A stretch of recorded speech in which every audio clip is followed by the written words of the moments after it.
The Newest Gnome by Lauren Soloy.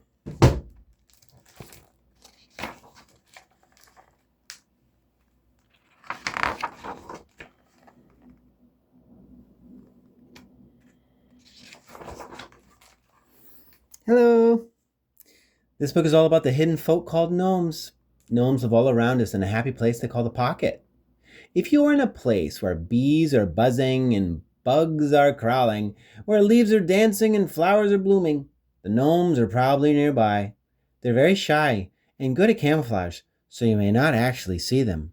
But if you go outside and get very quiet, you'll begin to feel them around you, going about their business with joyful industry.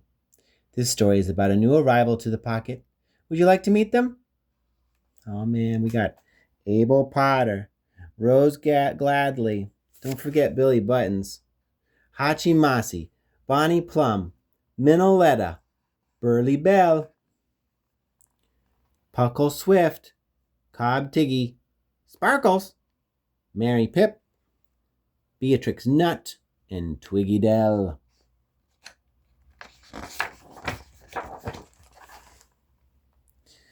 A mushroom circle has appeared in the woods. Twiggy Dell found it when he was out collecting, and Mary Pip has let everyone know. It is the kind of mushroom circle that means a new gnome is on the way. The moon rises full and round, and finally it is time to meet their new friend. The gnomes gather in a circle holding hands.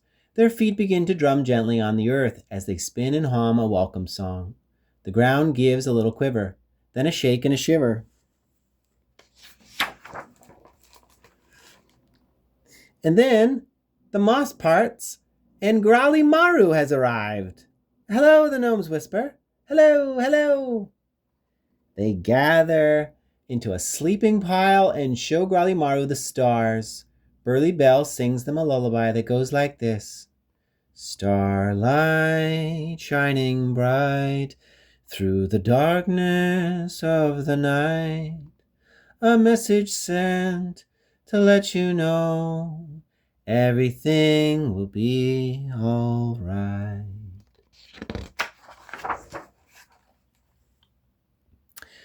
The gnomes are getting comfy and cozy and drift off to sweet gnome dreamings. Tomorrow's a new day and they have so much to share. Each gnome will teach Gollymaru the jobs they do and the love they have for all the plants, animals, and fungi around them. Over time, Gollymaru will learn how to best express their own love for the world of the pocket.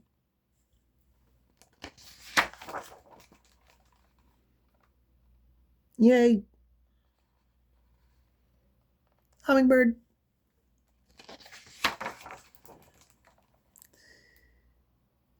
When they wake up, Abel Potter and Billy Buttons show Gollymaru a good way to start the day. Take a dew bath. Then stomp your feet to say good morning to the worms. Good morning. Morning, worms. Stumpity stump. Gollymaru keeps looking at the moon. It's getting lower and lower in the sky, and Gollymaru is worried about it disappearing. Abel Potter explains that it will disappear for the day and rise again later that night. It's just the moon and the earth dancing around each other in circles.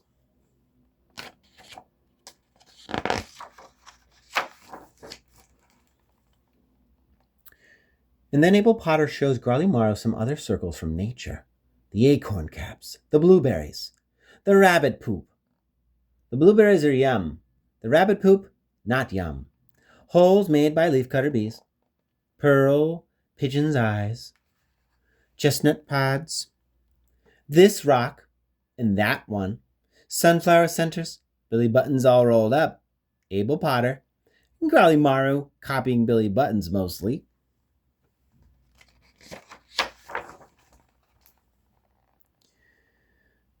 Cobb Tiggy has been waiting as patiently as he can to show Gollymaru some of his favorite hat ideas. Snail hat. Until it gets bored. This raspberry, if it wasn't so tasty. A dandelion puff. Until the seeds disperse. This mushroom? Or this one? Oh dear. Or maybe they'll keep looking. Then it's time for squirrel scramble.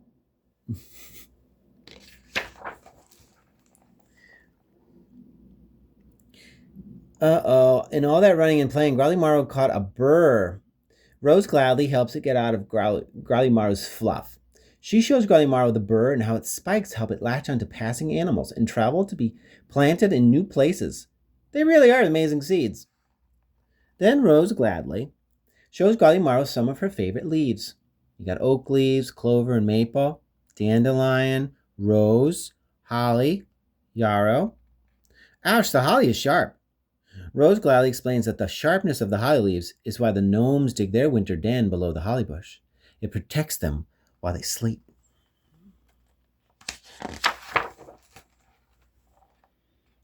I see a slug. Slimy slug. Eating a leaf. I see a dandelion. Closed and open. And close again.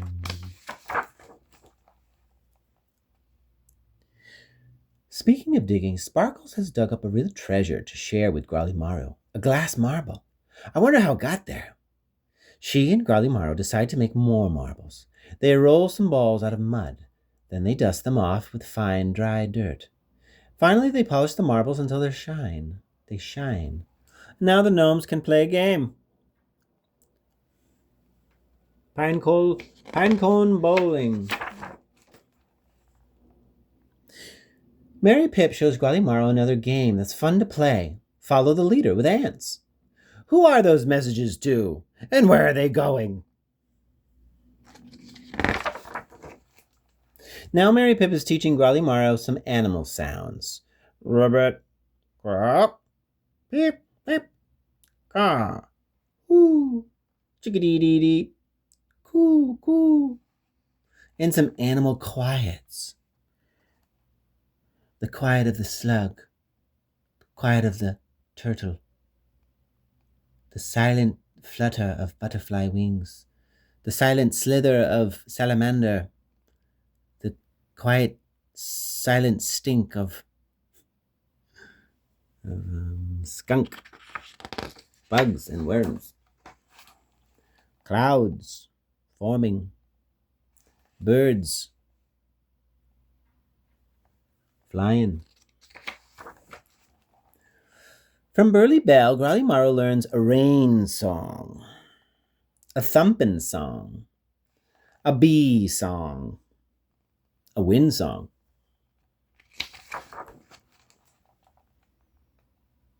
What are these gnomes up to? And then it's time for a slow, deep flower breath. Smelling the flowers sometimes takes teamwork. Growly stomach gives a little growl, so they head over to see Bonnie Plum. She's about to make a treat. Baked apple with blackberries. Choose a nice apple. The worms will tell you which one is the tastiest. Slice the top off the apple. Sometimes a helper is required. Carefully scoop out the center of the apple. Stuff with blackberries and bake in a pan at medium heat for 45 minutes or until the apple is soft. Grab a spoon or your hands and enjoy. Yum.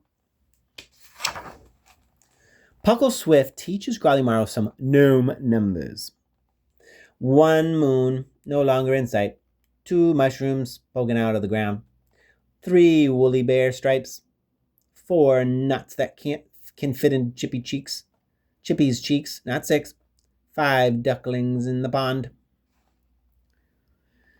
6 legs on every insect. 7 slug holes in this leaf so far.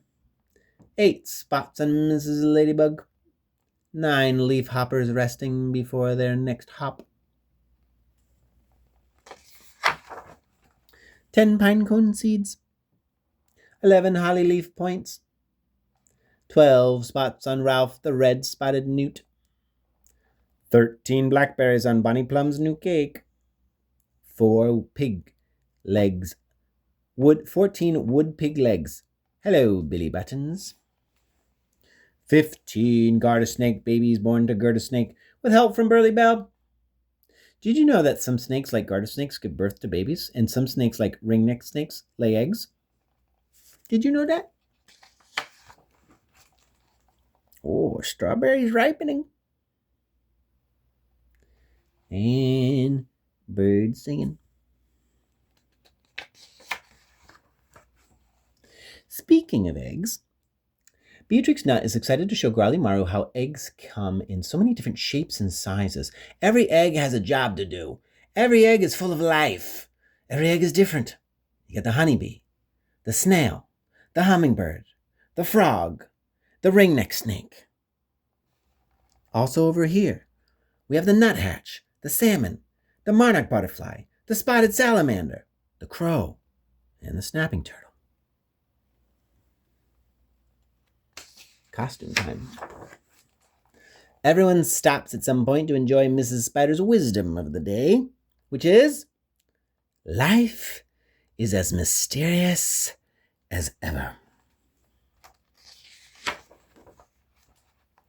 Oh, it's raining in the pond, and Growly Maru watches as raindrops make rings that slowly disappear.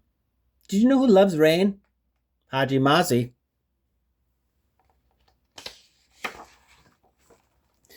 Hachi Masi is busy tending an amazing moss garden. There was just enough rain in that shower to give the moss a little drink. Hachi Masi shows Growly Maru the best moss for lying on, and they have a little nap. It's been a busy day so far. We got snails meeting on top of mushrooms. We got rocks getting wet in the rain, drying off in the rain. When they wake up, Hachi Masi teaches Growly Maru some good stretches. The butterfly flap, the worm wriggle, take a seat and repeat, the inchworm jiggle, the tippy toe tap, and the bumblebee wiggle.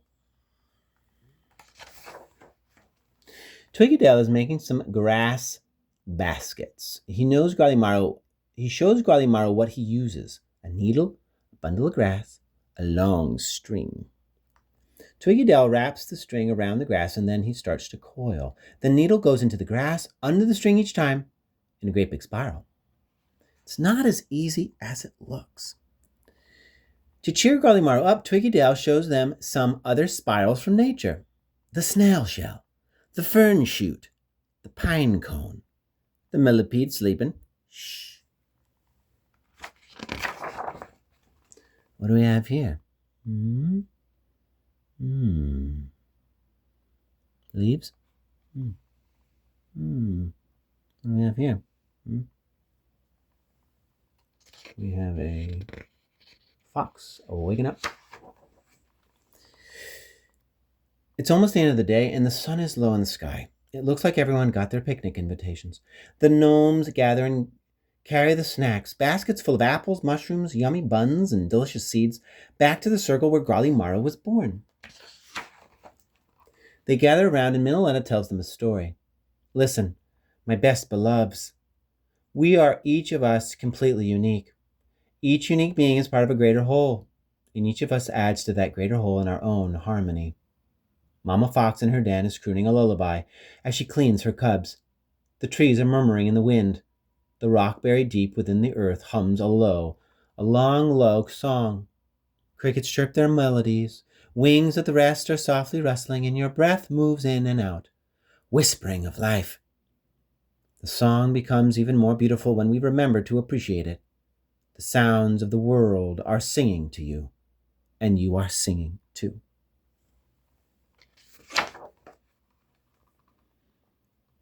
Party time. Then everyone watches as the moon comes up over the pond, and Growly Maru has been thinking about how the gnomes each shared some of what they love about the pocket, and a little bit about the jobs that give them joy. Growly Maru really wants to put all that they've learned and how grateful they are to be here into words. Standing up slowly, Growly Maru begins to speak. This morning I watched the moon disappear into the mist that covered the land, and then I learned that mist was made of rising water that once fell down as rain. Look, said the world, as I watched the moon come up again. See how everything that vanished somewhere still remains. Oh, Growly Maru is a poet. How wonderful. The gnomes silently snuggle back into their sleeping pile, all feeling that their hearts are as big as the night sky. Slowly, Their eyes begin to drift shut, and before long, they're filling the air with the sounds of their sweet gnome dreamings. Tomorrow is a new day, and they have so much to share.